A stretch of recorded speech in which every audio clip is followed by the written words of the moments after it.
all together, it turns out the Qorvo really needed its 5G investments. They moved into making components that are finally in high demand, and that move is paying off big time. Best of all, we're still in the early stages. This is what's so great. This is why I'm still focused on it. A lot of people say, Jim, you're late. I've liked it here, and I still like it.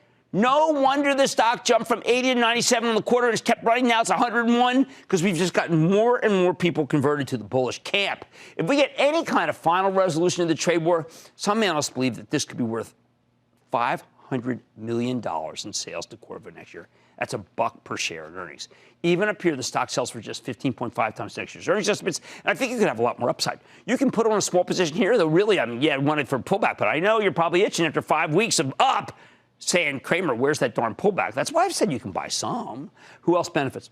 As I mentioned, Qualcomm, the gigantic communications chip maker, where the stock that is a key component of the 5G revolution does benefit. On the fantastic earnings call last night, CEO Steve Mollenkopf described 5G as a, quote, the single biggest opportunity in Qualcomm's history. End quote. That is not hyperbole. And by the way, Mollenkopf is a very understated fellow. Just like Qorvo, Qualcomm is still far from expensive at more than 15 times earnings, even though the stock was up 6% today. Again, more room to run. Oh, and next Tuesday, we hear from Skyworks Solutions, another radio frequency semiconductor play like Qorvo. I've been pounding the table on this one for months, and I expect good things. This is a 5G play, and they've got a ton of business in the companies. Remember, it's like the Fight Club you came in. Gap says CEO Art Peck will step down. Yeah, got that. See, I get the bulletins and stuff. I set it up myself. Hey, old dog, new tricks. Anyway, Apple is a major customer. Skyworks sells at less than 16 times earnings, meaning you're not too late. Plenty of room to roll. Last but not least, Broadcom, symbol AVGO, and Marvell, MRVL Tech, don't report until December.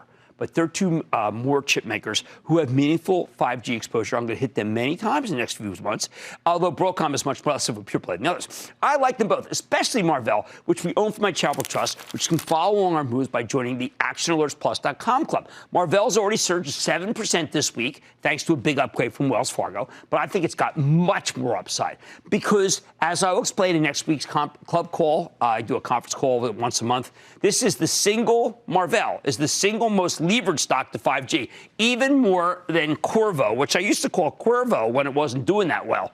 Anyway, bottom line, after selling off over the summer, these 5G stocks, they're back and they're better than ever.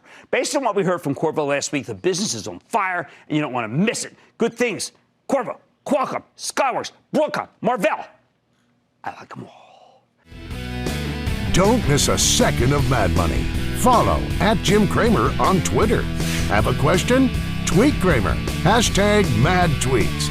Send Jim an email to madmoney@cnbc.com or give us a call at 1-800-743-CNBC. Miss something? Head to madmoney.cnbc.com.